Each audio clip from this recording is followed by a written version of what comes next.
ಚಿತ್ರದುರ್ಗದ ರೇಣುಕಾಸ್ವಾಮಿ ಕೊಲೆ ಪ್ರಕರಣ ದರ್ಶನ್ ಮೈಸೂರು ವಾಸ್ತವ್ಯದ ಗಡುವು ಅಂತ್ಯ. ಅನುಮತಿ ವಿಸ್ತರಣೆಗೆ ಮತ್ತೆ ಅರ್ಜಿ ಹಾಕೋಕೆ ಪ್ಲಾನ್.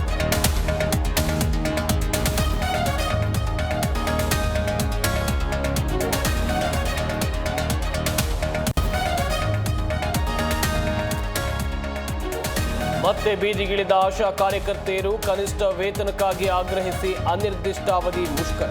ನಾಳೆ ಫ್ರೀಡಂ ಪಾರ್ಕ್ನಲ್ಲಿ ಸರ್ಕಾರದ ವಿರುದ್ಧ ಕಹಳೆ.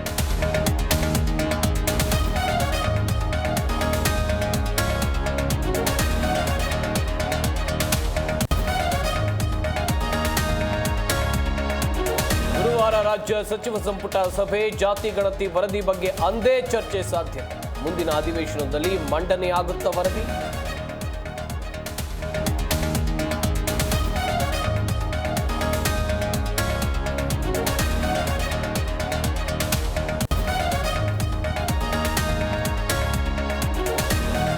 ಟೆಸ್ಟ್ಗಳ ಪೈಕಿ ಕೇವಲ 3ರಲ್ಲಿ ಗೆಲುವು. ಆಡಿದ 3 ಏಕದಿನ ಪಂದ್ಯಗಳಲ್ಲಿ ಸೋತು ಗೌತಮ್ ಕೋಚ್ ಹುದ್ದೆ ಮೇಲೆ ತೂಗುಗತ್ತೆ.